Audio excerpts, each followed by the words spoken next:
Bueno, amigos de Venezuela, siempre, siempre Venezuela, con este tema de Martín Elías, al fin llegaste.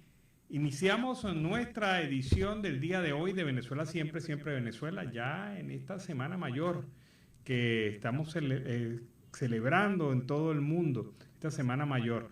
Pues bien, como siempre llevándoles información, comentarios, noticias, música, entrevistas, todo lo que tiene que ver con Venezuela y su migración a lo largo y ancho del mundo.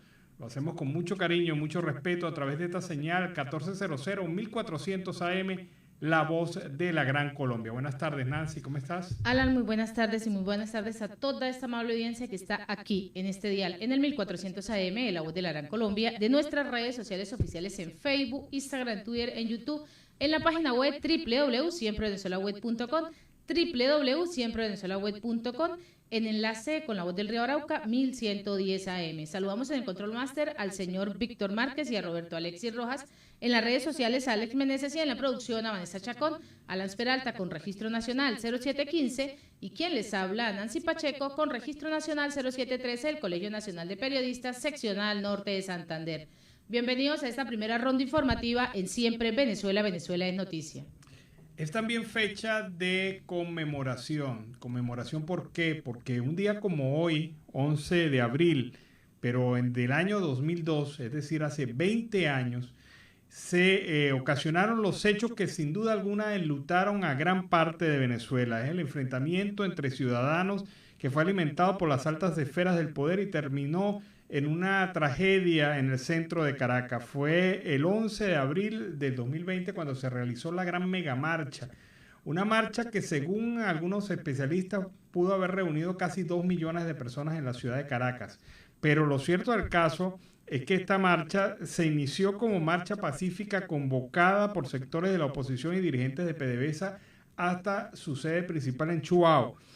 Después fue desviada hacia el Palacio de Miraflores para exigir la renuncia del entonces presidente Hugo Chávez. Previamente, gerentes de PDVSA habían convocado un paro nacional indefinido para exigir el respeto a la meritocracia ante la imposición de una junta directiva politizada y el despido de los trabajadores de la estatal petrolera. Fedecámaras y la CTV se plegaron a esta movilización con movilizaciones generales que confluyeron en la gran marcha considerada como la más grande realizada en la historia de Venezuela. Pero esa marcha en Caracas terminó en tragedia porque el grupo que intentó llegar hasta el Palacio de Miraflores fue emboscado en Puente Llaguno.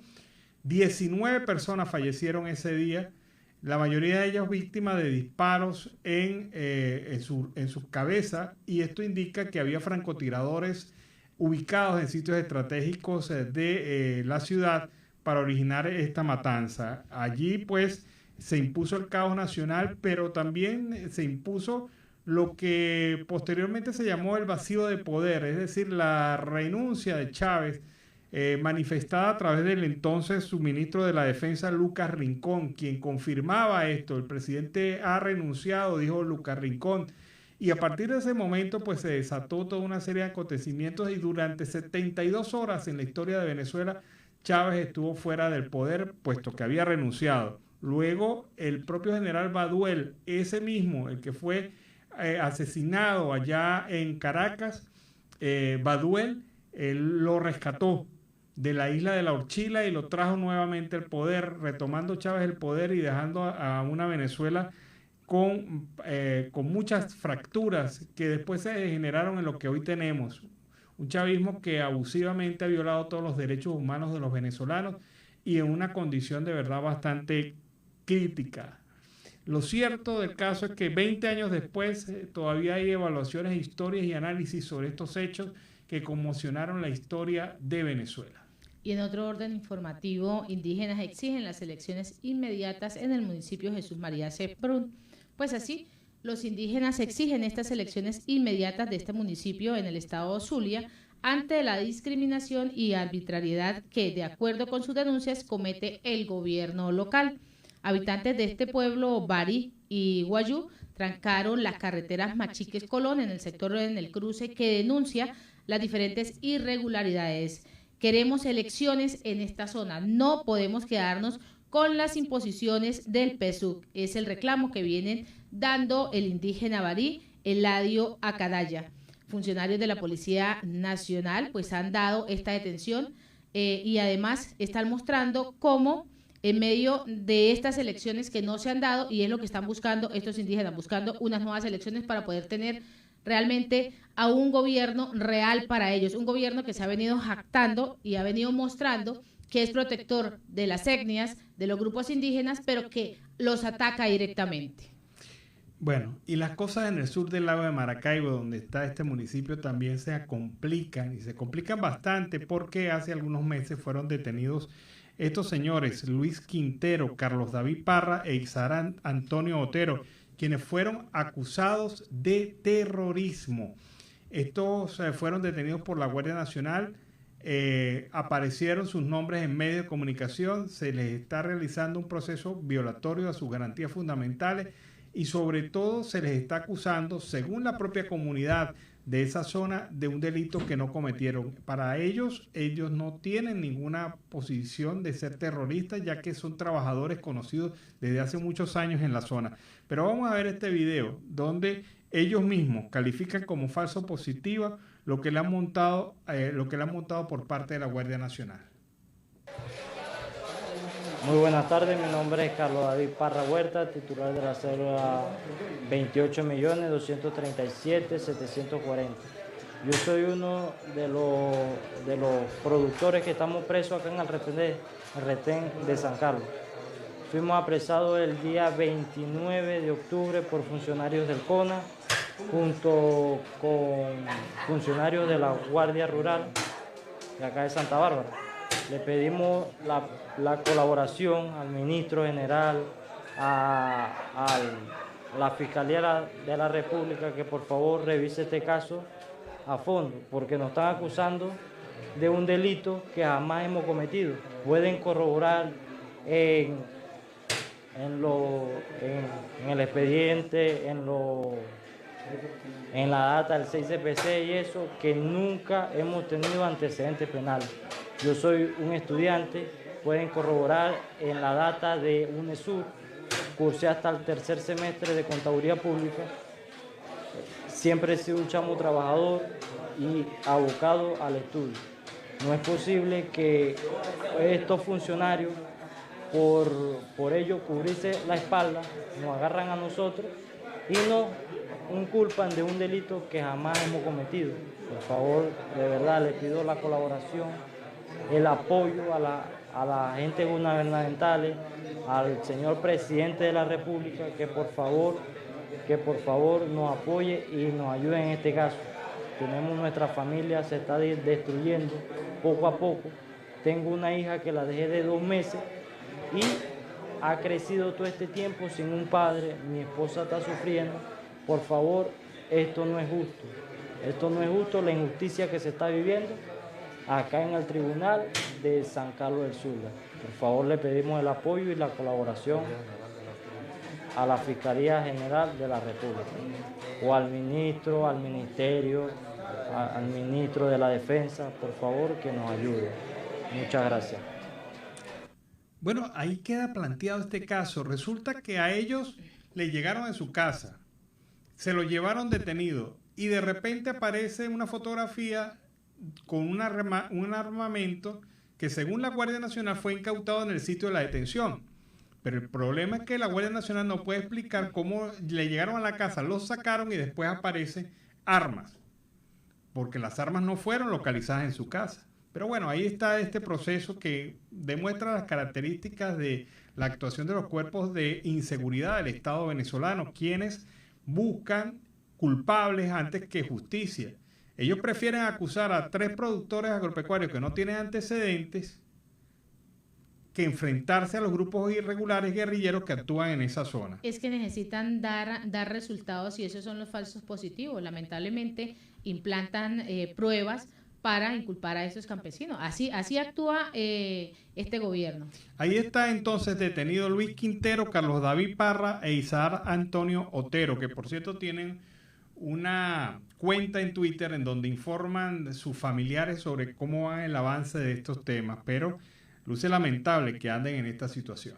Y más de 28.000 venezolanos han regresado al país con el plan Vuelta a la Patria, pues el gobierno de Nicolás Maduro afirmó que desde el año 2018 han regresado al país 28.521 venezolanos de 21 países con el denominado Plan Vuelta a la Patria, tras la última repatriación de 247 ciudadanos desde Perú con el fin, y eso se realizó ese fin de semana. Cifra de venezolanos beneficiarios con este plan de patria que asciende a 28.521 pasajeros procedentes de 21 países a través de estos vuelos, 165 vuelos, y a través de traslados marítimos. Esto pues es lo que ha venido señalando la Cancillería venezolana a través de su cuenta en Twitter. ¿Sabe cuánto representa eso? Al cálculo, así, a ojímetro, 0,03% de la migración venezolana en el mundo. Así abuelo de pájaro. Estamos hablando de 0,3% de todos los migrantes que han salido. Entonces el gobierno lo vende como un gran éxito y resulta que hay 6.100.000 venezolanos que están por fuera y cada día están saliendo solamente por esta frontera del Táchira y del norte de Santander. 500 diarios más, otros 500 más que están saliendo a diario por la frontera de La Guajira Binacional, más un número indeterminado que está saliendo por la frontera de Arauca. Así que no es una cosa para alegrarse ni para decir que hay efectividad en esto, porque muy poca gente quiere regresar a Venezuela bajo estas circunstancias en donde nada se ha solucionado. Raro que este gobierno dé cifras que no son reales, así como vienen las cifras del COVID-19. Según las cifras del COVID-19, existen 98 nuevos contagios y 2 fallecidos por COVID-19. Y esto pues lo ha venido informando Delcy Rodríguez, quien es la vicepresidenta del gobierno de Nicolás Maduro. Estas son las cifras: en 24 horas, 91 nuevos contagios, de los cuales 94 fueron de transmisión comunitaria y 4 son importados. En este balance que ha publicado a través de su cuenta en Twitter, Rodríguez indicó que Guárico fue el estado donde se generó una detección de números muchísimo más altos, con un total de 21, y le sigue el Distrito Capital con 16, La Guaira con 13 y Monagas con 11. Así se vienen presentando estas cifras. También anunció que dos hombres, uno de 32 y otro de 86 años de edad, pues han perdido la vida por causas asociadas al COVID-19 en el estado Aragua. Mire, esto fue de verdad aberrante. 6 funcionarios del 6CPC en Carúpano fueron a un restaurante. Estaban comiendo en una mesa, en una esquina de un restaurante. De repente llega un joven de 22 años al restaurante que se llama Tiago, en el sector Tío Pedro de Carúpano, estado Sucre. La versión oficial, fíjate lo que dijeron los policías, es que Daniel Alejandro Lezama Ramírez, el joven de 22 años, había intentado atracar en el restaurante, y por eso pues un funcionario del grupo que iba allí le disparó. No hubo más muertos por gracia de Dios, porque los disparos lo hicieron y habían otros comensales ahí en ese restaurante. Cae este joven, se monta la escena, se monta la historia, pero increíble, no le prestaron la atención a una cámara de video que había filmado completo cómo el joven llegó al restaurante, cómo este joven Daniel Alejandro Lezama llegó al restaurante, se sentó, estaba escribiendo un mensaje de texto, colocó su celular en la mesa y casi un disparo a quemarropa le hizo un funcionario del 6CPC y el grupo de funcionarios del 6CPC, y después se ve cómo en el video montan la escena del crimen y la historia, sin importarle, ojo, que había otros testigos también ahí en los hechos. No hizo falta los testigos, afortunadamente, porque hubiesen sido amedrentados, pero sí había un video que mostró esta realidad. Bueno, estos funcionarios, Jorge Luis Dugarte, inspector agregado, Julio César Izaba Espinosa, Michael Enrique Malavé, también inspector, los detectives William Jesús Belisario Natera, Joel Jesús Colmenares Freite y Crintender Javier González, todos adscritos a la delegación de Nueva Esparta. De acuerdo a lo reseñado, los funcionarios mencionados simularon un robo frustrado donde falleció la víctima, y esto también figura en la minuta informativa del 6CPC. Pero uno se pregunta, ¿por qué el 6CPC se ha transformado en el cuerpo violento más letal en la Venezuela de hoy? ¿Por qué casi todos los supuestos enfrentamientos terminan en fallecidos todos? y no hay otra historia que contar sino la de los policías. Y esta es parte de esta realidad en donde no se puede tener seguridad con estos tipos de funcionarios. Además que, como leíamos allí, pertenecen a otra delegación. Ellos están en Nueva Esparta, es decir, en la isla de Margarita. Y el asesinato se cometió en el estado Sucre. Entonces uno indica que hay una historia de trasfondo con esto que todavía no ha sido contada, pero la verdad verdadera es que ya están detenidos por este video. El video es la única prueba y menos mal que estaba grabando y menos mal que a esto no se le ocurrió buscar ese video, porque la historia hubiese sido la de un muchacho que enfrentó a los 6 detectives y resultó muerto en el enfrentamiento. Y en otro orden informativo, el CENIAR realiza jornadas de venta de los equipos fiscales, pues a través de su cuenta en Twitter, José David Cabello, quien es el superintendente de Servicio Nacional Integrado de Administración Aduanera y Tributaria, ha informado que se realizan jornadas de venta de equipos fiscales por parte de distribuidores autorizados en las sedes del CENIAR. Realizamos jornadas de ventas de estos equipos fiscales por parte de estos distribuidores autorizados en las sedes del CENIAR, con la presencia del Banco de Venezuela, ofreciendo instrumentos crediticios y financieros para los contribuyentes, es lo que viene mencionando el funcionario. También explicó que la entidad bancaria del Estado pues ofrece estos instrumentos crediticios y financieros para que los contribuyentes pues puedan adquirir este tipo de maquinaria. Buscamos proteger la economía nacional, haremos cumplir la normativa. Pues se realiza una unificación que debe facilitarle al contribuyente la adquisición de la máquina fiscal para sus comercios, es lo que ha venido agregando. También han destacado que la finalidad es ofrecerle a todo contribuyente la facilidad de pago y de financiación en la adquisición de las máquinas que ofrecen los proveedores y los distribuidores. Además, se realiza también con la actualización del software de esas adecuaciones y además los ajustes de estos equipos que se tienen que adquirir. Esto es lo que ha venido enfatizando Cabello. Bueno, aprovechemos el momento para hacer la pausa comercial y musical. Y a regreso seguimos acá en Venezuela Siempre, Siempre Venezuela. Bueno, el tema Aléjate de mí con Ángeles Bendecidos, y este tema nos permite iniciar el segundo segmento de Venezuela Siempre, Siempre Venezuela. Lo hacemos con más información. ¿Sabía usted una cosa? ¿Sabías, Nancy Pacheco? ¿Sabían ustedes, amigos, que el régimen de facto quiere devolver empresas y propiedades expropiadas? Ay, sí, por Dios, y eso en un ataque de eficiencia porque la Corte Penal Internacional está realizando la investigación. Bueno, lo cierto del caso es que estas empresas se van a devolver en algunos casos, empresas que fueron expropiadas. Cuando Chávez era expropiese, bueno, ese que nos ha costado tantos millones de dólares en demandas internacionales. Pues bien, el hecho es que las van a devolver pero sin pagos compensatorios. ¿Qué significa esto?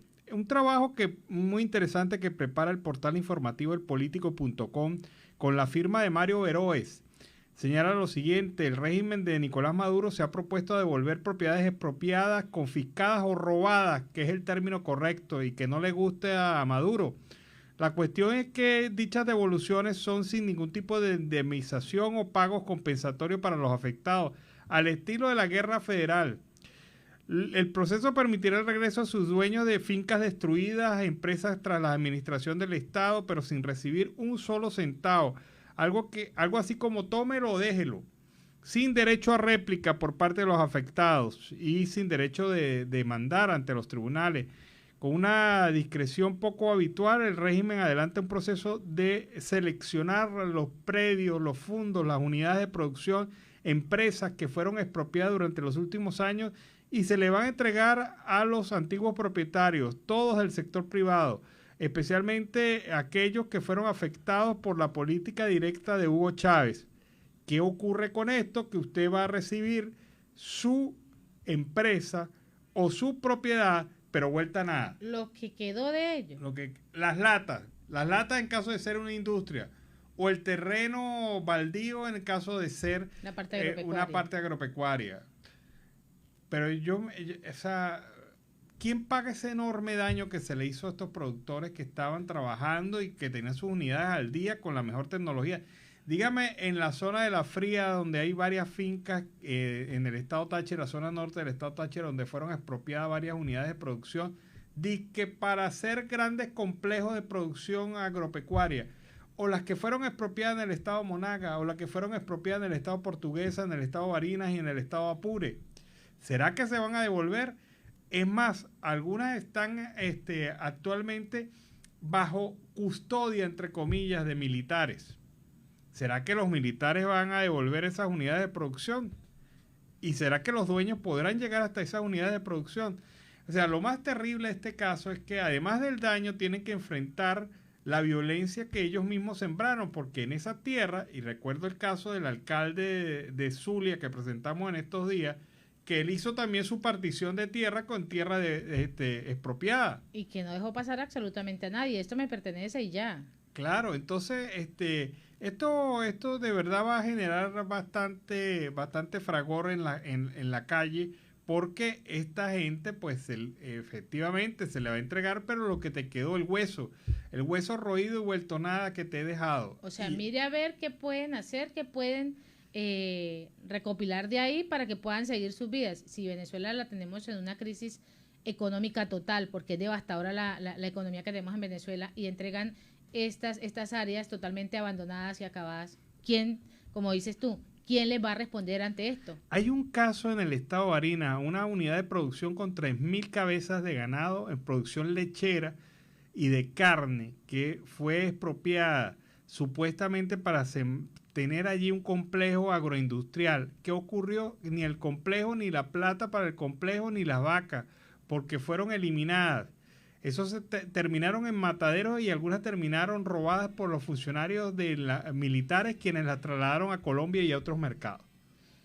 Y en otro orden informativo, el diputado de la Asamblea Nacional Legítima, Héctor Cordero, rechazó las declaraciones del fiscal del régimen, Tarek William Saab, sobre la presencia de la Corte Penal Internacional en territorio venezolano. Escuchemos. Las declaraciones del señor Tarek William Saab con que la Corte Penal Internacional no tiene nada que venir a hacer ni investigar en Venezuela, esto forma parte de la estrategia de normalización que se quiere pretender decirle a Venezuela y al mundo que existe en Venezuela. No hay ninguna normalización, ni económica y mucho menos judicial. La violación de los derechos humanos, la existencia de torturas, la existencia de hostigamiento, de persecución, de cierre de medios de comunicación es política de Estado y por lo tanto de obligatorio nivel investigativo por parte de los organismos internacionales, especialmente la Corte Penal Internacional. Lo que exigimos nosotros como venezolanos es que no solamente sean juzgados los autores materiales de estos crímenes, sino que sean también juzgados las cadenas de mando, que sea revisada la actuación de todos los organismos policiales y militares involucrados. Radio Asamblea Nacional es noticia. Bueno, ahí está entonces la petición al fiscal general de la Nación. Hay otro dato interesante. ¿Recuerdan ustedes que la unión de todas las organizaciones de las Naciones Unidas que están atendiendo el tema migratorio se hace a través de una plataforma que se llama Plataforma R4B? Pues bien, esa plataforma hizo un estudio aquí en Colombia sobre la situación de acceso a los alimentos de los migrantes venezolanos y detectaron cosas interesantes y preocupantes. Por un lado, este informe de la plataforma sobre los niveles y dificultades para acceso a bienes y servicios básicos de hogares venezolanos en Colombia identificó que del total de encuestados, 59% come menos de 3 comidas al día. Y además, 29% ha tenido que salir a la calle a pedir alimentos o dinero para comprarlos. Y esa es una situación bastante triste para una migración que en su gran mayoría viene a buscar un futuro mejor y se encuentra acá con unas circunstancias difíciles. Una condición de llamado de atención para todos estos organismos internacionales que están realizando trabajo de atención a la migración venezolana y hacia dónde se deben enfocar estos recursos es lo que deja este informe que sin duda alguna es preocupante para la población migrante venezolana. Y a esta hora vamos con el primer reporte de nuestro corresponsal Oliver Luyano, el amigo de todos. Amigos de Siempre Venezuela, les saluda el amigo de todos, Oliver Luyano, guariqueño y de Saraza. Bueno, y ha comenzado la celebración de la Semana Mayor.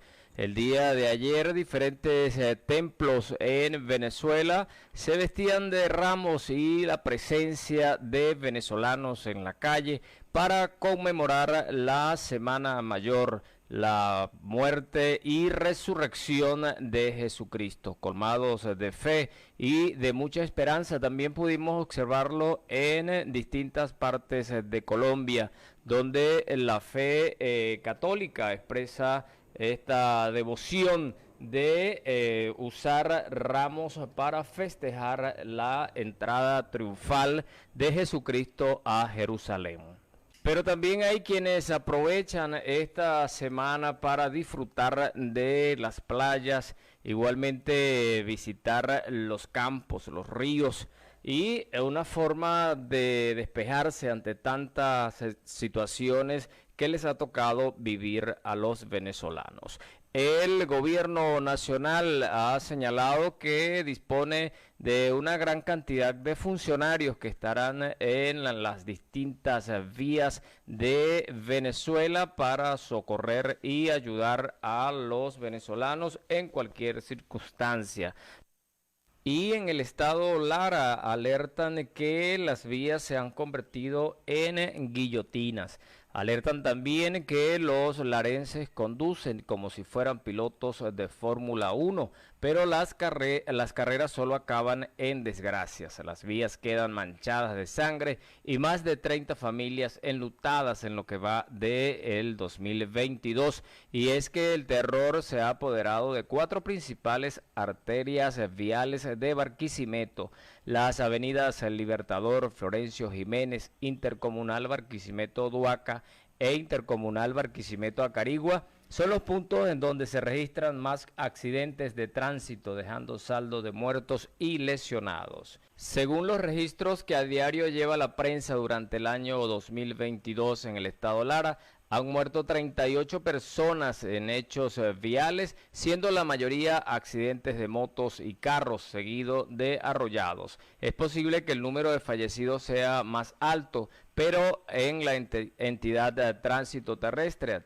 adscrito a la Policía Nacional Bolivariana no han dado datos de los incidentes. Así que a cuidarse, especialmente en esta fecha donde se espera que la movilización de venezolanos sea mayor a la que se presentó en fechas de carnaval. Y también, amigos, se reporta aumento en los productos de la dieta diaria. Recordemos que el impacto del aumento salarial se ve reflejado en los productos de consumo masivo. Y al hablar de economía, también se consigue un término que es nuevo y es el de la canasta de supervivencia. Esta se ha ubicado en $25,12. Se supone que para adquirir los productos de la dieta diaria que le permita sobrevivir a un venezolano necesita esa cantidad de dólares, 25,12. La canasta de supervivencia para una familia de 4 miembros se ubicó en la semana 13 en bolívares, 113,29 o $25,12 semanal para cubrir la carga calórica equivalente al 60% de sus necesidades alimenticias. Esto lo informó el Observatorio Venezolano de Finanzas. Según el reporte en Twitter, el OVF indicó que la variación en los precios en bolívares fue de 0,24%, mientras que en divisas fue de 1,58%. Los datos indican que 2 kilos de harina de maíz blanco costarán bolívares 12, 2 kilos de caraotas negras 30,40 y medio litro de aceite vegetal tuvo un precio de 11,25 bolívares. El 6 de abril, el Banco Central de Venezuela publicó las cifras de inflación en el país. Señaló que el índice nacional de precios al consumidor registró en marzo del 2022 una variación intermensual de 1,4%, que es inferior al 2,9% obtenido para el mes previo y la más baja observada en los últimos 115 meses, 1,1% en agosto del 2012. Con el resultado de marzo, la variación acumulada al cierre del primer trimestre del año se ubica en 11,4%, muy inferior a la obtenida para el mismo periodo del año pasado, 127,8%. Por su parte, la variación anualizada correspondiente al mes de marzo fue de 284,4%, menos de la décima parte de la observada en marzo del 2021, que cerró en 3.012,2%. Estos números reflejan alguna mejoría, pero igualmente se siente la necesidad en las calles de nuestro país y especialmente la falta de alimentos en los hogares de los venezolanos. Y en otro orden, amigos, regresan 247 venezolanos desde Perú con el plan Vuelta a la Patria. El Ministerio para las Relaciones Exteriores de Venezuela informó este domingo en su cuenta Twitter sobre el retorno de 247 connacionales desde Perú. La felicidad de volver a casa vuelve a ser protagonista en una nueva jornada del plan Vuelta a la Patria, que retornó a 247 connacionales provenientes de Perú. Esto lo publicó la Cancillería en su cuenta oficial Twitter. Asimismo, detalló que la cifra de venezolanos beneficiados con el plan Vuelta a la Patria ascienden a 28.521 pasajeros procedentes de 21 países a través de 165 vuelos y un traslado marítimo. Se estima que la población que ha salido de Venezuela está en más de 6 millones repartidos en el mundo, y el gobierno celebra pues el retorno de 28.521 venezolanos, un porcentaje bastante bajo aún. La mayoría de los venezolanos que salimos o que salieron para distintas partes del mundo esperan que este régimen de Nicolás Maduro pueda o salga del poder para retornar al país. Y este fin de semana se conoció de la muerte del exdiputado Luis Manuel Sculpi, quien murió a causa de un cáncer de próstata. El fallecimiento lo dio a conocer su hija Valentina Sculpi a través de su cuenta Twitter. Dijo: lamento informar, hoy falleció mi papá Luis Manuel Sculpi. Estaremos siempre agradecidos con todos sus gestos de apoyo en estos momentos tan difíciles. El dirigente político nació el 22 de junio de 1948. Fue parte de la guerrilla venezolana entre los 60 a 70 junto a Teodoro Pekov y Pompeyo Márquez, quienes renunciaron a la lucha armada, reconocieron que las armas no eran el camino para llegar al poder y optaron por legalizarse y fundar el movimiento al socialismo más. Sculpi fue militante de la Juventud Comunista, participó en la lucha armada en los años 60, fue fundador del movimiento al socialismo, siendo su dirigente más importante en Caracas por muchos años, amigo y compañero de militancia política del fundador de Tal Cual, Teodoro Pekov. Junto a Arias Cárdenas funda el partido Unión, organización política que se fracturó tras los hechos ocurridos el 11 de abril del 2002 y que desaparecería en el año 2007. También integró las filas de Un Nuevo Tiempo, organización con la que mantenía una distante relación. Hasta aquí este contacto. Reportó para ustedes el amigo de todos, Oliver Luyano, guariqueño y de Zaraza. Bueno, y fue el reporte de Oliver Luyano desde el Arauca Binacional. Seguimos con más información. Y a 40 grados podrían llegar las temperaturas en esta Semana Santa en el país. Y el presidente del Instituto Nacional de Meteorología e Hidrología, José Pereira, ha asegurado que las temperaturas podrían llegar hasta 40 grados en el país. Prácticamente todo el territorio tiene altas temperaturas, es típico en esta época del año y también en los meses de agosto y septiembre. Esto pues se debe a la incidencia directa de los rayos del sol, claro, que ahora en abril es muchísimo más fuerte. También agregó que vemos que todo el país sufre esta ola de calor y en los estados Guárico, Apure, Barinas pues se registran grados de 38 grados centígrados. En Cojedes, Monagas y el norte del Amazonas, pues llegan a 40 grados. El funcionario también instó a todos los ciudadanos a cuidarse de la exposición del sol. Pero existe algo muy relevante acá, Alan, con estas temperaturas en todo el país, es el hecho de que no tengan la posibilidad de tener energía y poder refrigerarse en sus casas, por lo menos con aires acondicionados o con ventiladores. Hay regiones de Venezuela en donde es usual temperaturas de 34 a 36 grados. Es normal. Estoy hablando del Zulia, estoy hablando del estado Bolívar, estoy hablando de la costa del estado Falcón, Lara. Son estados de Venezuela usualmente con temperaturas bastante altas, que han sufrido mucho por la falta de energía eléctrica, ya que en Venezuela era un hábito, una costumbre de que cada quien tuviese en su casa por lo menos un aire acondicionado. Y a esta hora vamos a la pausa comercial y musical, ya regresamos. Oye, qué bueno este tema de Flavio Salas, una versión de Caballo Viejo, pero a guitarra.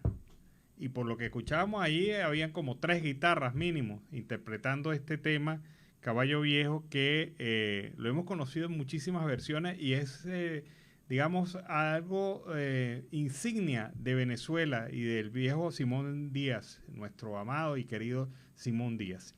Bueno, seguimos con más información aquí en Venezuela, siempre Venezuela, iniciando la segunda hora del programa. Así iniciamos esta segunda hora en Siempre Venezuela. Venezuela siempre es noticia a través de este dial, el 1400 AM, La Voz de la Gran Colombia, de nuestras redes sociales oficiales en Facebook, Instagram, Twitter, en YouTube, en la página web www.siemprevenezuelaweb.com, en enlace con La Voz del Río Arauca, 1110 AM, y en esta segunda hora se incorpora Radio Delfín, 1060 AM. Saludamos en el Control Master a Robinson Cárdenas, a nuestro corresponsal Carlos Tuscate Guelmiura y a toda esa amable audiencia que está ahí, pegadita. Continuamos con más información. Bueno, hace 5 años, otra historia de violación de derechos humanos. Una de las víctimas de los asesinatos del año 2017 en el marco de las protestas sociales que se generaron en el país ese año, y que directamente le compete a la administración Maduro, fue Daniel Quélix. Este joven fue asesinado, era estudiante de 3er año de la Universidad Arturo Michelena, y él fue asesinado mientras ejercía su derecho a la protesta fuera de un conjunto residencial.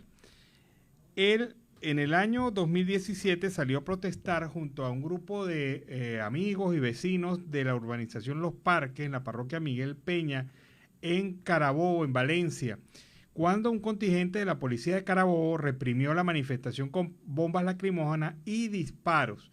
Al parecer, estos funcionarios llegaron al sitio y no esperaron mucho tiempo antes de disparar, y uno de los heridos en estos hechos fue el joven Daniel Quélix, de 20 años de edad, quien a la postre falleció luego de estos acontecimientos.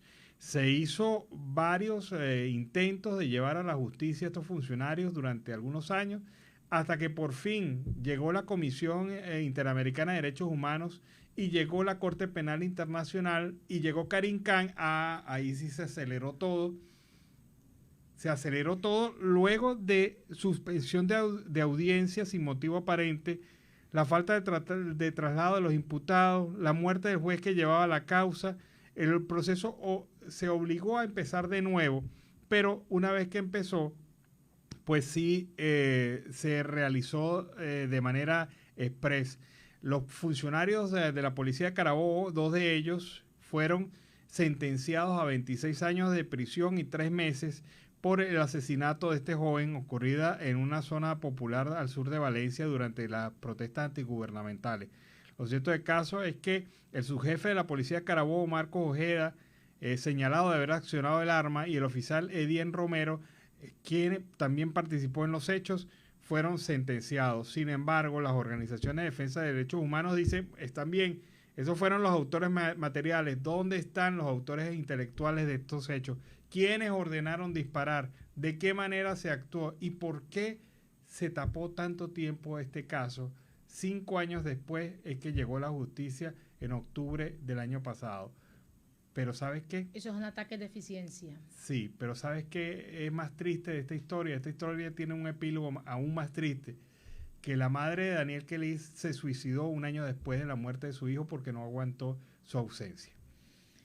Y en medio de un trabajo que ha realizado Sebastiana Barraez, habla de casi 2 años de esa operación Gedeón, que aún hay muertos que la Fiscalía no menciona, cadáveres que no sepultados y además un juicio totalmente plagado de miedo.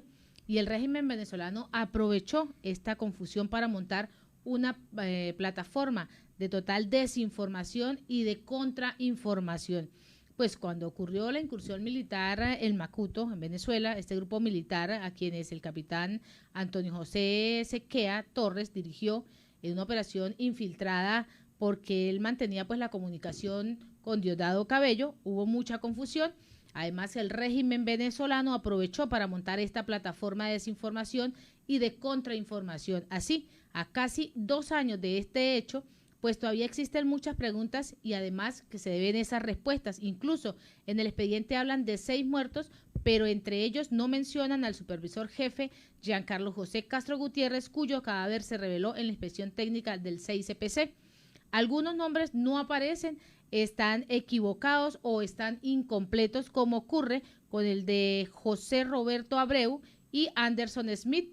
El principal responsable de esta operación, el capitán Sequea Torres, recluido en el helicoide a orden del Servicio Bolivariano de Inteligencia, organismo del cual prestó servicio por varios años, goza de privilegios en la cárcel, en un uniforme con su nombre, pues le encontraron cuando lo capturan una memoria extraíble de 68 nombres que la Fiscalía asume eran parte de la conspiración. Así se viene dando esta entramada que a esta hora todavía a la audiencia pues se tiene ahí como el fiscal general que no hace absolutamente nada, con un gobierno que no hace absolutamente nada y no da respuestas ante esta situación. Sí, pero tú sabes que se persigue con ese ocultamiento de información, precisamente esconder las muertes que en algunos casos fueron ajusticiamiento. Y eso es lo que de alguna manera determina la actuación de estos funcionarios que, violando el derecho, además que ellos, mira, hay una cosa muy particular en el caso de Gedeón. Ellos mismos reconocen, los funcionarios que intervinieron en este caso y también este señor Diosdado Cabello, reconocen que ya los tenían infiltrados, que ya sabían qué iban a hacer, que ya sabían por dónde iban a llegar, que ya sabían qué armas tenían, cuántos venían. Y uno se pregunta, ¿había necesidad de asesinarlos?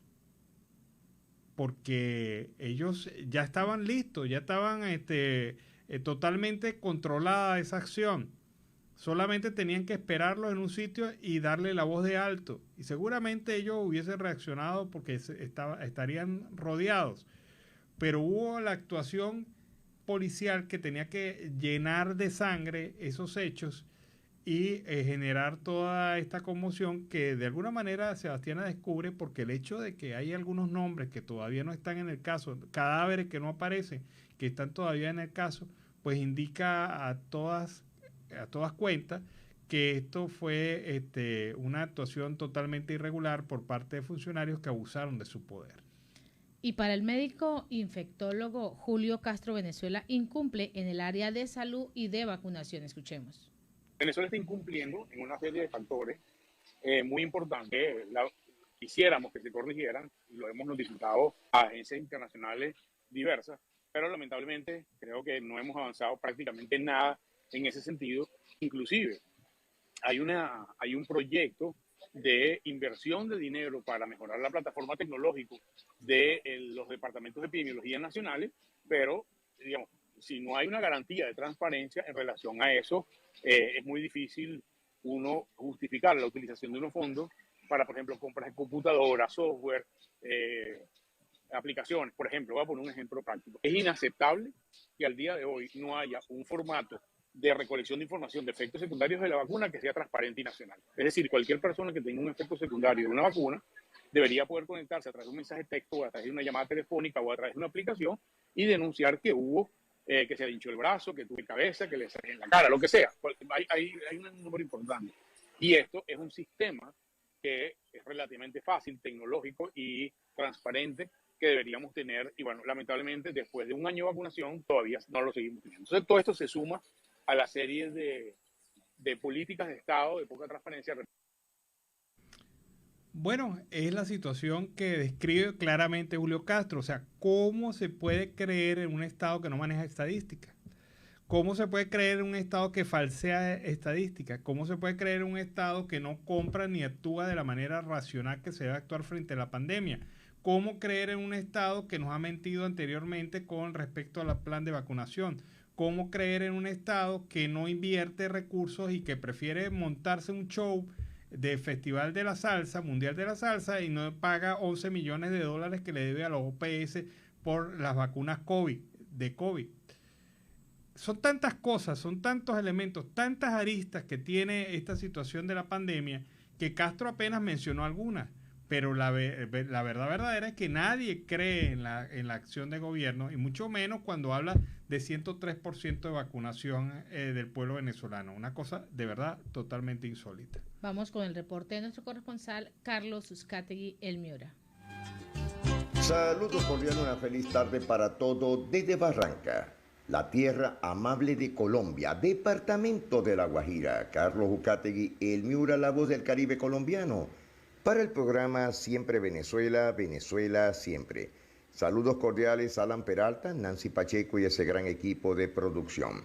Ya con las noticias, con los temas del día, de lo que está sucediendo actualmente en Colombia, en Venezuela y el mundo. En el tema del día, 1000 soldados desplegados en todas las vías de Córdoba y Sucre en Semana Santa. Alcaldía de Montería reitera llamado a desalojar voluntariamente los predios invadidos. Colapsó la muralla en Cara de Gato en al menos 8 puntos, advierten los agricultores. Grupo Gelma de la Fiscalía investiga caso de maltrato animal en Unicino. Fallecieron 2 militares monterianos en ataques con explosivos en Ituango. Activan medidas de terminal de transporte de Montería para recibir a los viajeros en Semana Santa. Creciente de Quebrada destruyó puente artesanal en la zona rural de Tierra Alta. Este mes inicia la construcción de la casa refugio contra mujeres violentadas en Córdoba. Al menos 120.000 pasajeros se movilizarán por terminal de transporte de Montería durante Semana Santa. Cruzada contra los elefantes blancos, acueducto costero y materno infantil entre las prioridades. Francia Márquez le indicó al presidente Iván Duque, en vez de intervenir en política, preocúpese por Kickdog. La Universidad de Córdoba, 58 años de vida institucional. Evite intoxicaciones en Semana Santa. Tenga esto en cuenta, comprar el pescado que muchas veces viene ya vencido, está malo. Cuídense con eso. Shakira presume con orgullo a su hijo mayor tocando piano. Según Colombia Transparente, más de 300.000 jurados habrían votado 2 veces en las elecciones de Colombia. Los maiceros de Córdoba buscan cerrar tratos comerciales por 28.000 toneladas del grano. Daniel Felipe Martínez, campeón de la Vuelta al País Vasco 2022. Costa Caribe, Costa Atlántica. Después de 7 años, la Semana Santa regresó al Templo San José en Barranquilla. López Obrador ganó la consulta de revocatoria y se mantiene todavía en el poder. Retiran los cargos contra Hispana acusada de asesinato tras abortar en Texas. Las Fuerzas Aéreas Colombianas iniciaron patrullajes aéreos en el Caribe colombiano por la Semana Santa. Alarma en Medellín por asesinato de miembros de la comunidad LGBTI a través de citas por aplicación. 297 contagios y 6 fallecidos en el país por COVID-19. Barranquilla y los municipios no reportan fallecidos. Bueno, insólito pero cierto, a recoger agua. 78 barrios de Barranquilla estarán 12 horas sin agua hoy lunes. La tenista alemana Tatjana María se quedó con el título de la WTA 250 de Bogotá. Avión de carga se salió de la pista en el Guainía, no hubo víctima. Le ponen los ganchos. Capturado el gurú de las armas. Era el hombre que surtía a los helenos y a las disidencias de la FARC. Transmetro seguirá en sus horarios habituales durante la Semana Santa. Un fallecido y 33 heridos al caer bus escalera en un río de Salgar en Antioquia. Incautan increíbles 58 toneladas de insumos químicos para procesar cocaína de alta pureza en Medellín. Los deportistas Suárez y Forero se llevaron el oro en los 21 kilómetros de la Gran Maratón de Barranquilla. El presidente Iván Duque Márquez viaja a Nueva York para hablar sobre la paz ante la ONU. Según el ministro de Ambiente, en Colombia no es peligroso defender la naturaleza, pero van más de 72 líderes sociales ambientales. Un fallecido y 3 heridos deja explosión en una mina de carbón en Antioquia. Según Gustavo Petro, en su denuncia, presunto plan para infiltrar su candidatura con dineros del narcotráfico. Feliz y curiosa, Camilo y Evaluna Montanera al confirmar el nacimiento de su hija Índigo. En otras ciudades de Colombia, las lluvias causaron caos en las vías en el inicio de la Semana Santa. El fin de semana se presentaron derrumbes y caída de material. Además, hubo un gran flujo vehicular.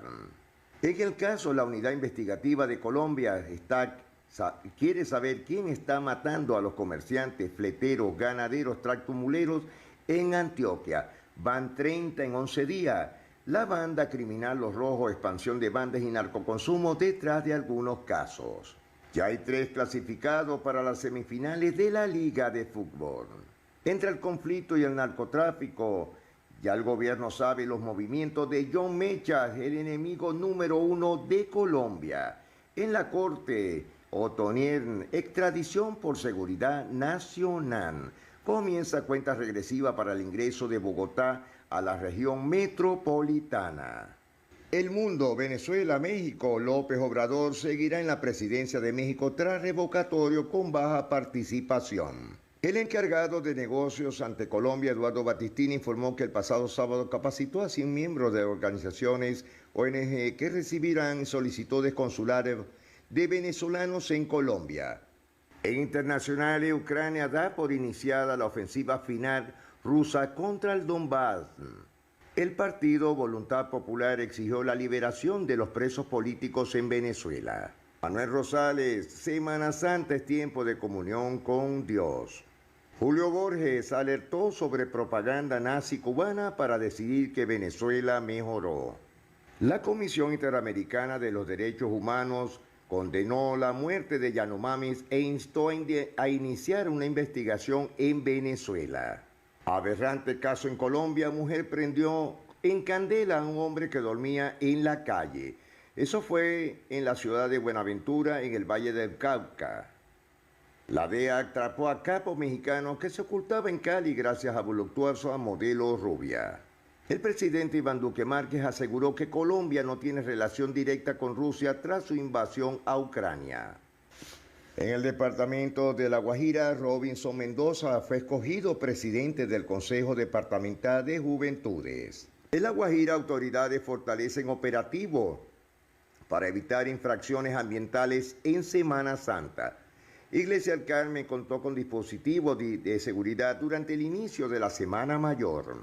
Hasta el momento aún faltan 14 colombianos por evacuar de Ucrania, así lo indicó la canciller. Equipo de defensa de Otonera apela decisión de la extradición.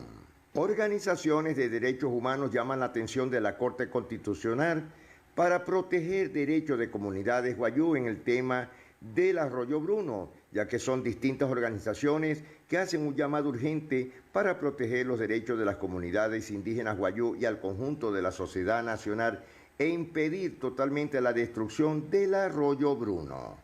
Extienden hasta el miércoles 13 el proceso de inscripción del Festival Vallenato. La empresa de disco Cordisco presenta Olvídala, el gran éxito del binomio de oro de América en los regionales de México. En el Greens Power le apuesta a la mano de obra calificada y no calificada de La Guajira. Hamilton García, alcalde de Fonseca, elegido representante a nivel nacional de los municipios PDET. Transportadores del sur de La Guajira exigen mesa técnica de verificación con el gobierno nacional. En el ámbito turístico, el Club Privado Palmera se está apoderando de las mejores fiestas de Valledupar. El lugar surge de la iniciativa de un empresario y productor vallenato que ve la necesidad de impulsar y generar este tipo de espacios sociales dentro de la ciudad y para todo el mundo. Desmantelan una olla podrida de microtráfico en Bosconia, en el Cesar. Tragedia en Becerril, niño fue incinerado en su casa por el padrastro. Alcaldía de Becerril, en el Cesar, entregó 354 viviendas a familias beneficiadas en el sector. Se disfrazaron de falsas palomas. Luis Mendoza critica a Netflix por el documental sobre Diomedes Díaz. Este documental de Diomedes Díaz no construye, sino que destruye lo poco y lo bueno del artista, según indicó Mendoza. Un poco tarde arrancó el PAE en 594 sedes educativas en el Cesar. Le están poniendo la lupa en ese tema. Y Santa Marta, el Rodadero, es el destino preferido por el turista. Distintos gremios y líderes empresariales conforman la cadena productiva del turismo en el Magdalena. Están articulados con las autoridades locales en aras de garantizar esta temporada exitosa. La ONU alerta sobre la seguridad de excombatientes y elecciones presidenciales. Ministerio de Salud reitera advertencia por el dengue, el Zika, chikungunya en Semana Santa. Desbordamiento del río Magdalena deja 454 casas inundadas. El gobierno dice que ha invertido más de 6 billones de pesos en atención al conflicto de las víctimas. Por primera vez explorarán la cuenca del río Putumayo entre Perú y Colombia. Más de 400.000 viajeros cruzarán las fronteras en estos días. Y jóvenes del norte de Santander y por supuesto Cundinamarca están abusando del Viagra. Algo muy delicado. Y las mafias alquilan espacio público en Santa Marta, el Rodadero, y cobran 6.000 por las carretillas. Señores, nos despedimos. Será hasta mañana. Carlos Ucategui, el Miura, retornando a los estudios. Feliz día para todos. Sí, amigos de Venezuela, siempre Venezuela. Fue Carlos Uzcategui, el Miura, desde La Guajira Binacional. Y con este reporte nos vamos a la pausa comercial y musical del momento. Y a regreso seguimos acá en Venezuela, siempre Venezuela. Bueno, y el tema es respuesta de Amílcar Boscán. El venezolano Amílcar Boscán nos ha traído ese tema para iniciar el último bloque, el último pedacito de torta que vamos a comer hoy de Venezuela, siempre Venezuela, en este mediodía. Y el dirigente opositor Daniel Ceballos afirmó que el interinato de Venezuela es un obstáculo para que ocurra el cambio y pidió al presidente encargado Juan Guaidó que renuncie para que se pueda avanzar en una política interna. Debemos unir esfuerzos para que el interinato termine con una tesis política dentro de la oposición, para que cerremos eso y votemos la llave. ¿Y por qué? Porque lo necesario es crear estrategias por simple estrategia. Así lo ha manifestado el exalcalde de San Cristóbal durante un podcast de Calvos que conduce Pedro Carvajalino y Vladimir Villegas. Así, alegó que 4 millones de migrantes venezolanos no cuentan con servicios consulares en países donde lo reconocen a Guaidó como presidente legítimo de Venezuela. Y además generó una pregunta: ¿quién va a garantizar los derechos políticos de esos ciudadanos para el año 2024, para cuando lleguen las elecciones presidenciales y tengan que votar? Si seguimos con este cuento del interinato y de no tenemos servicios consulares, pues esos 4 millones de venezolanos se van a quedar sin votar. Señor Juan Guaidó, usted tiene que renunciar a esta locura. Es lo que viene expresando al día de hoy. Yo no sé si Ceballos lo hace por ignorancia o lo hace quizás por mala fe. Ojalá sea ignorancia, porque ya eso sería como un alegato que disminuye la condena. Pero el caso de Ceballos es el caso de algunos interesados en restarle poder al gobierno de Juan Guaidó y así acceder al control de Citgo, así acceder al control de empresas que están actualmente en el lado de Guaidó, así acceder a los más de 200 millones de dólares que hay en el Banco de Inglaterra en oro. Así es acceder a otras empresas como Monómeros de Venezuela, que está aquí actuando en Colombia. Es decir, lo de Guaidó no es una cosa que él haya buscado intencionalmente. Lo de Guaidó es que él es el representante legítimo de Venezuela frente a esas organizaciones, esas empresas y esas inversiones que Venezuela tiene en el exterior, que si no hubiese intervenido la administración Guaidó, ya se hubiesen perdido hace mucho tiempo, porque el gobierno de facto, de una manera irresponsable, endeudó a estas empresas, las puso como garantía y sobre todo como prenda para poder acceder a créditos que al final dilapidó o al final se fueron por la corrupción. Eso aparentemente no lo conoce o no lo sabe el señor Ceballos. Y las fuerzas revolucionarias declaramos nuestro sentimiento de respeto, fraternidad y anhelo de paz, además seguridad para Rusia y Ucrania. Así lo viene manifestando el comunicado entregado ante Sergei Zelensky, el embajador de la Federación Rusa en Venezuela. Así lo informó William Camacho, diputado de la fraudulenta Asamblea Nacional. Camacho reiteró que la intención de los parlamentarios es expresar el respaldo al pueblo ruso y a su presidente por defender su seguridad y además el derecho de legítima defensa. En este sentido, expresaron su rechazo contundente a la separación de la Federación Rusa del Consejo de Derechos Humanos de la ONU. Finalmente, anunció que harán diversas actividades desde el seno parlamentario a fin de marcar un gran precedente en medio de un conflicto bélico que está impactando de manera trascendental el orden económico internacional. Esto pues es lo que menciona. Bueno, sigan haciendo la misma estrategia que hicieron con Alex Saab, unos cuantos millones también de dólares cancelados para la defensa mediática de Alex Saab. Anótense en eso para que defiendan también la Federación Rusa. Venezuela ha registrado al menos 320 muertos en protestas del 11 de abril del 2002, hace 20 años. Una letalidad que aumentó exponencialmente desde el 2014 con Nicolás Maduro en la presidencia, según los datos de Provea. Indica que un total de 9.138 personas han resultado heridas en el contexto de las manifestaciones desde el año 2002 hasta el 2020. El empleo excesivo de la fuerza contra los manifestantes, sumado a la ausencia de una política integral de reparación de las víctimas, mantiene la impunidad a la casi totalidad de los casos y somete a sufrimientos físicos y psíquicos a centenares de personas que aún padecen las consecuencias de los daños infligidos, sin contar con la atención alguna por parte del Estado venezolano. El 11 de abril comenzó un prolongado proceso de criminalización y obstaculización del ejercicio de los derechos de asociación, reunión y manifestación pacífica. La creación de zonas de exclusión para evitar el ejercicio del derecho a la reunión y asociación pacífica es hoy en día uno de los más negativos legados dejados por la administración de Hugo Chávez y que ha continuado ahora por Nicolás Maduro, aseveró la ONG. Y la periodista de La Voz de los Estados Unidos, Nicole Conster, entrevistó a Daniel y René, una pareja gay víctima de amenazas y agresiones por parte de sus vecinos en Caracas por su orientación sexual. Escuchemos. Me rayan la puerta de mi casa con una amenaza de que me van a matar por ser un maricón.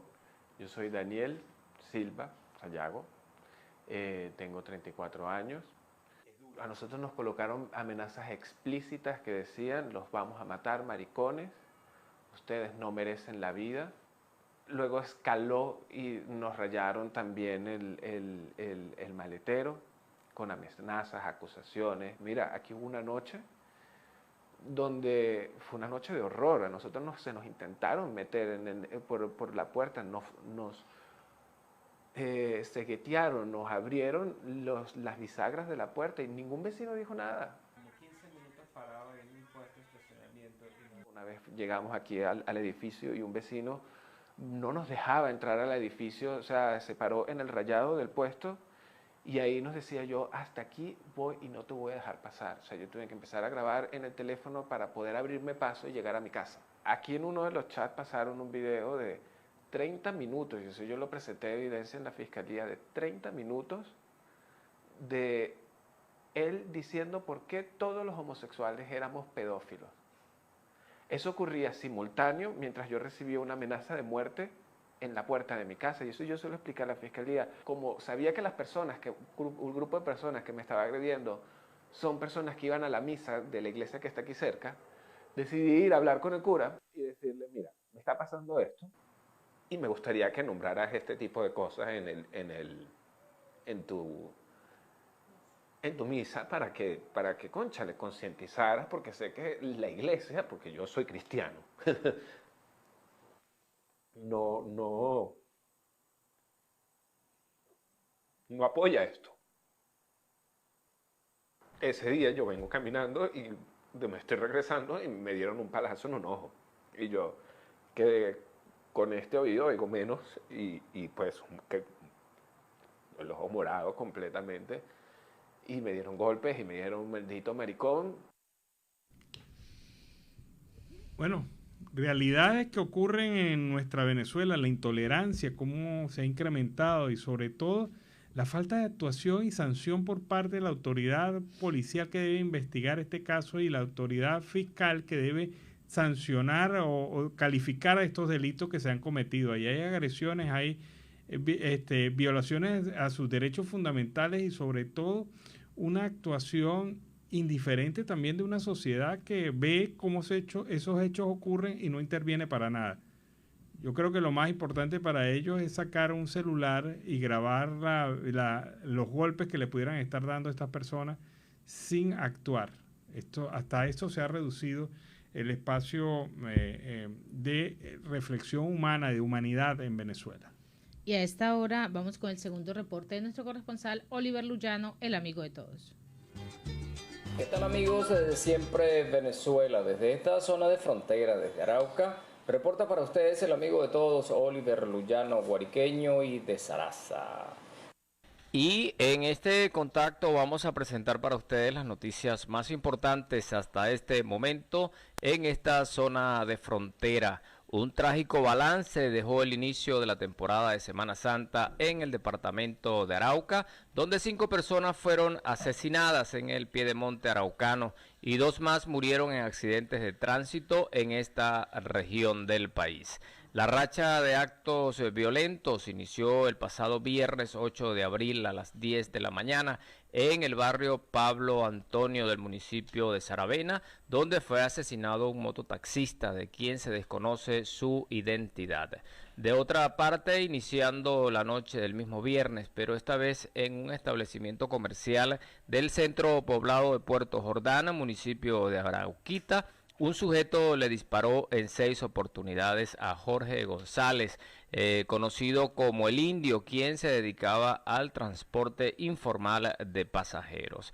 El sábado 9 de abril a las 11 de la mañana en Flor Amarillo, zona rural del municipio de Tame, ocurrió otro hecho de sangre donde perdió la vida José Alexander Vargas Piñero, apodado de El Enano, a quien los sicarios le dispararon con un arma automática tipo Uzi cuando se encontraba en un billar, perdiendo la vida en el mismo lugar de los hechos. Mientras que el domingo de Ramos, madre e hijo fueron asesinados al interior de su vivienda en Saravena. La situación se presentó a las 10:40 de la mañana cuando sujetos armados ingresaron a la residencia ubicada en la carrera 17 con 16, barrio 6 de octubre del municipio de Saravena. Las víctimas fueron identificadas como Nidia Martínez y Jason Martínez. Por otra parte, se conoció que 2 ciudadanos perdieron la vida en accidente de tránsito en vías del Sarare. Una mujer perdió la vida en accidente de tránsito, fue identificada como Yolima Ríos Rosa, quien murió al colisionar la motocicleta en la que se movilizaba con una camioneta tipo Platón en la vía entre Fortul y Saravena la tarde del sábado 9 de abril. Se pudo conocer además que los hechos se presentaron cerca del puente Vanadía, donde producto del fuerte impacto perdió la vida la mujer y quedó gravemente herido el conductor de la motocicleta, un joven de tan solo 16 años de edad, quien fue trasladado al hospital de Sarare y responde al nombre de Elber Fabián Carrillo Sosa. Por el momento se desconocen las causas de este lamentable hecho, donde estaría involucrada una camioneta doble cabina marca Chevrolet, en la que al parecer se desplazaba el diputado John Germán Martínez Plata con su esquema de seguridad. Por último, en la noche del mismo sábado en la ciudad de Arauca, Jessica Barrientos Ramírez, de 34 años, sufrió un accidente de tránsito al perder el control de la motocicleta en la que se desplazaba, sufriendo un fuerte golpe, por lo que fue trasladada hasta el Hospital San Vicente de Arauca, donde finalmente pierde la vida. Estos hechos ocurridos en el departamento de Arauca. Por otra parte, amigos, el alcalde de Arauca, Edgar Tobar, señaló que no podemos permitir que vuelva el horror de la guerra a esta ciudad. En la vereda Feliciano de Arauca se llevó a cabo la conmemoración del Día Nacional de la Memoria y Solidaridad con las víctimas del conflicto armado, donde hicieron presencia entidades públicas, privadas y organismos internacionales. Es un dolor profundo el que sentimos por haber perdido tantos amigos y seres queridos, señaló el alcalde Tobar, agregando que esperamos que esos años de horror no se repitan y como alcaldía haremos lo necesario para ayudar a las víctimas. Durante el emotivo encuentro, las víctimas recordaron a sus familiares que murieron de forma injusta a manos de grupos armados ilegales y pidieron en una sola voz que el Estado garantice sus derechos y proteja sus vidas para seguir adelante. Este será un nuevo renacer y la comunidad debe saber que las instituciones los están apoyando. Para la Mesa Municipal de Participación, ellos sí nos importan y la vereda Feliciano tendrá que convertirse en un sitio turístico, así lo señaló María Castillo, presidenta de la Mesa de Víctimas. Al acto acudieron diversas instituciones, las cuales dieron a conocer su oferta institucional y lo que vienen haciendo en temas como la restitución de tierras, proyectos productivos e inversiones para las familias que habitan en el corregimiento. Y en otro orden se declaró alerta verde hospitalaria en el departamento de Arauca. La medida está dirigida a las empresas prestadoras de servicios de salud, públicos, privados y hospitales para esta época de Semana Santa. Según lo comentó Carolina Mora, coordinadora del Centro Regulador de Urgencias y Emergencias. Mediante la alerta se guió para estar atentos ante cualquier eventualidad de urgencias y emergencias que se pueda presentar en el territorio. Esta disposición departamental tiene como propósito contemplar planes hospitalarios preventivos y acciones ante cualquier eventualidad en esta temporada religiosa. En los mismos se debe tener disponibilidad de recursos humanos, insumos, suministros, materiales, equipos y la activación de cadenas de llamadas de emergencias con el fin de dar una respuesta oportuna, organizada y garantizar, salvaguardar la vida de nuestros usuarios.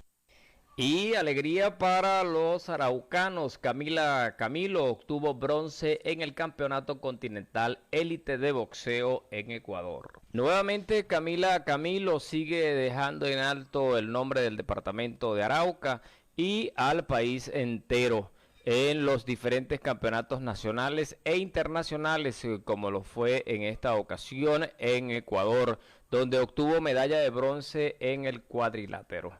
En su primera participación como deportista élite, Camila Camilo fue como selección Colombia junto a 17 deportistas desde diferentes departamentos a participar en este certamen internacional en Guayaquil, donde en su primera salida al cuadrilátero debutó con la boxeadora de Chile, logrando vencerla y obtener la victoria. El entrenador Nerio Daniel Galea Limas expresó que la boxeadora chilena ya había presenciado el ciclo olímpico pasado, Camila se enfrentaba con una deportista de bastante experiencia y envergadura. Nuestra deportista debutó y logró vencer su contrincante. Camila Camilo salió vencedora por decisión dividida de los jueces con un resultado de 3-2, en el cual obtuvimos esa victoria asegurando la medalla de bronce para el país y para el departamento de Arauca. Para mí es un orgullo contar con la boxeadora número 13 del continente. Ha sido un proceso de gran orgullo y disciplina, así lo señaló Galea. La boxeadora araucana tenía grandes expectativas de quedar invicta y lograr medalla de oro para el país y la tierra del joropo, que ha representado sus grandes triunfos, el cual no logró continuar compitiendo en el cuadrilátero por complicaciones de salud en el presente evento. Y con esta alentadora noticia para el departamento de Arauca y para Colombia, cerramos este contacto, mis amigos, desde esta zona de frontera. Reportó para ustedes el amigo de todos, Oliver Luyano, guariqueño y de Zaraza. Bueno, y con este reporte de Oliver Luyano despedimos el programa, pero antes de despedirlo quiero comentar la lamentable muerte, fallecimiento de Carlos Francisco Corredor Pereira, quien aquí en Cúcuta era el vicerrector de la Universidad Simón Bolívar, aquí en Cúcuta, en la sede de Cúcuta, y miembro de la Sala General de esta institución. Queremos recordar a Carlos Corredor como un hombre preocupado por el tema de la integración, el tema binacional, el tema de las relaciones Venezuela-Colombia. Propició, mientras estuvo al frente de la universidad en su cargo, opciones para estudios y para también proyectos de integración, y por esto tenemos que recordarlo y mencionarlo en este programa. Así que pasa los restos. Un abrazo emotivo a la familia en este momento, la familia del doctor Carlos Francisco Corredor Pereira. Y así hemos llegado al final de esta emisión de Siempre Venezuela, Venezuela Siempre es Noticia, a través de este dial, el 1400 AM, La Voz de la Gran Colombia, de nuestras redes sociales oficiales y en enlace con La Voz del Río Arauca 1110 AM y Radio Delfín 1060 AM. Agradecemos en el control máster al señor Víctor Márquez, a Roberto Alexis Rojas, a Robinson Cárdenas, en las redes sociales a Alex Meneses y en la producción a Vanessa Chacón, Alan Peralta con Registro Nacional 0715 y quien les habló, Nancy Pacheco, con Registro Nacional 0713, el Colegio Nacional de Periodistas, Seccional Norte de Santander. Hasta la tarde. Hasta la tarde, cuídense.